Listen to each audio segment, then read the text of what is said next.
Большой сочный стейк из хорошей говядины на ужин, ароматный шашлык с дымком на выходных, говяжьи котлеты по маминому рецепту доведут нас с вами до рака кишечника. Мясо — это все-таки самый древний источник полезных веществ для нашего организма, или это все-таки опасный продукт, вызывающий уйму проблем, начиная от процесса гниения в желудке и заканчивая онкологией? Где выдумки, а где подтвержденные наукой факты? Давайте разберемся. Еще первобытные люди в основе своего рациона использовали мясо животных. Так они получали жизненно необходимые для организма белки. Как нетрудно догадаться, современному человеку по сей день необходим белок, который в свою очередь делится на так называемые аминокислоты. Так вот, что крайне интересно. Белок из мяса животного происхождения содержит все аминокислоты, которые требуются нашему организму.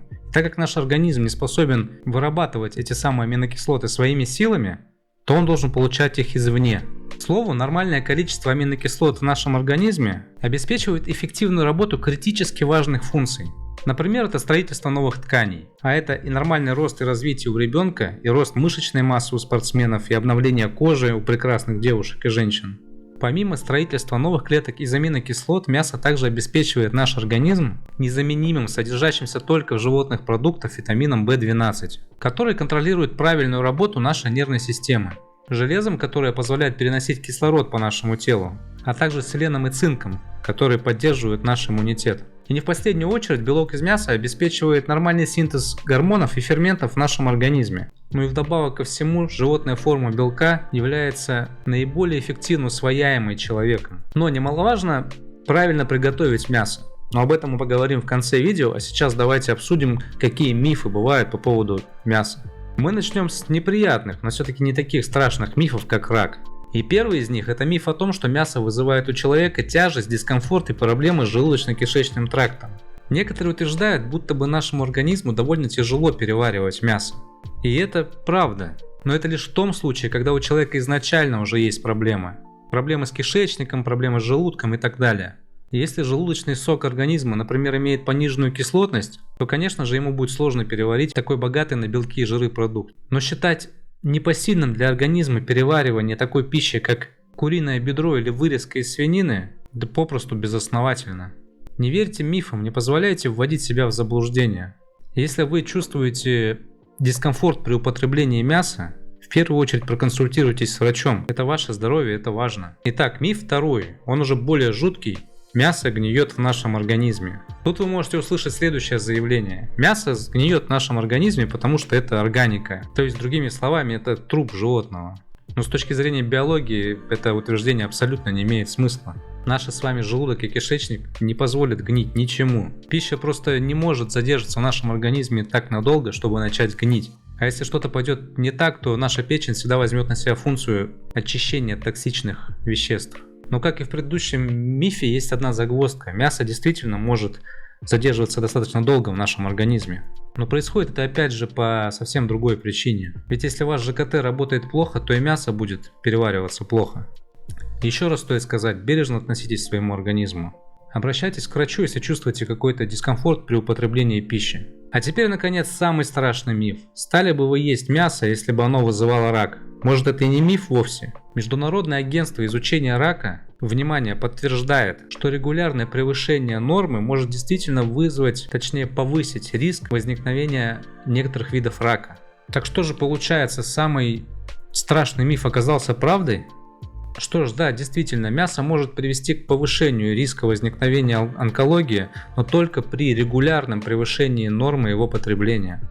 Но правда заключается в том, что любой продукт, даже самый безобидный, самый, на первый взгляд, безвредный, становится опасным при его злоупотреблении или неправильном потреблении. И чтобы вы понимали, при употреблении не менее 100 грамм мяса ежедневно на протяжении всей жизни, только в таком случае увеличивается риск развития рака кишечника на 17%.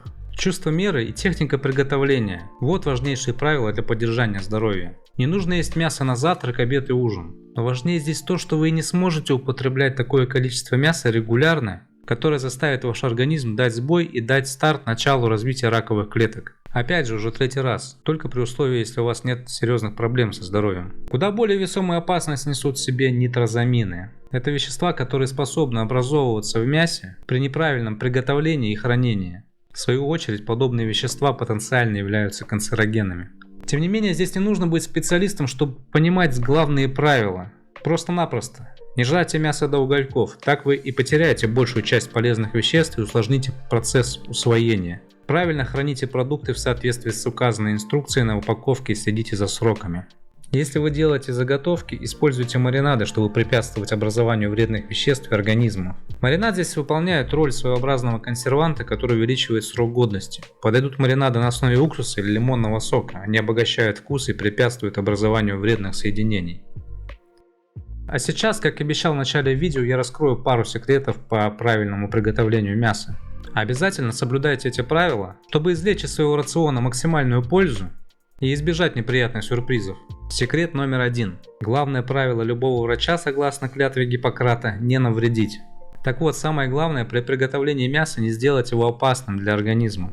А для этого продукт должен пройти оптимальную термическую обработку. Вы не задумывались, почему в ресторане вам никогда не подадут свинину средней обжарки? Дело в том, что свиное мясо имеет шанс нести в себе паразитов, опасных для организма человека.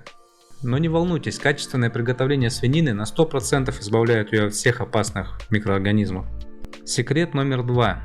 Вообще, если вы стремитесь к полноценно здоровому образу жизни, в идеале отдавать предпочтение вареному, тушеному, запеченному мясу или приготовленному на пару. Ничего страшного от жареных котлет не произойдет. Но если вы хотите получить максимум пользы от мяса, то старайтесь готовить, как я уже выше перечислил. Секрет номер 3. Ну и последний секрет будет вообще не про мясо.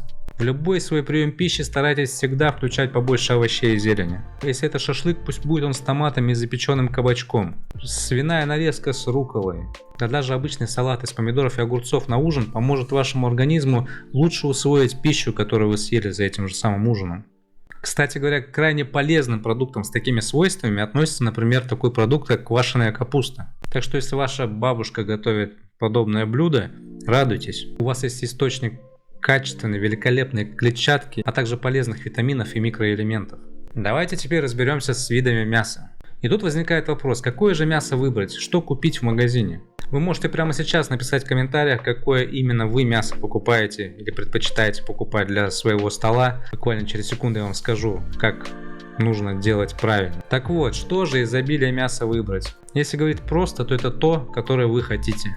Любите куриные сочные ножки, получите порцию белка с низким содержанием жиров. Витамин В6 и ниацин для лучшего обмена веществ. Та же ситуация со свининой. Если худеете, берите индейку, это то же самое, только с меньшей калорийностью. Говядина будет нести в себе много цинка, железа, витамина В12. Для беременных оно будет особенно полезным. А вот баранина содержит в себе редкие кислоты, которые, внимание, может понижать развитие рака. Вот это новость, да, для всех сторонников мифов, что мясо вызывает рак. Ну что ж, давайте закрепим главное. Мясо — это великолепный незаменимый продукт, который хорошо воспринимается нашим организмом и обеспечивает нас всем набором необходимых аминокислот. Не стоит верить мифам, а самое главное необоснованным наукой мифам, которые призывают нас отказаться от такого полезного и, самое главное, любимого нами продукта, как мясо. Ведь при условии правильного приготовления, при умеренном употреблении, мясо не способно нанести никакого вреда человеку. При здоровом балансе, при грамотном выборе мяса, при правильном приготовлении,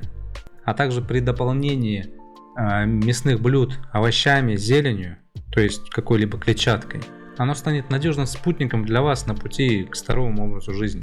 Но не забывайте, что полноценное здоровье требует комплексного подхода. У нас еще есть множество тем, над которыми нависла туча непонятных мифов. Подписывайтесь на канал, чтобы в следующем выпуске получить новую порцию свежей и интересной информации. Самое главное, подтвержденная наукой и исследованиями, а не чьими-то выдумками.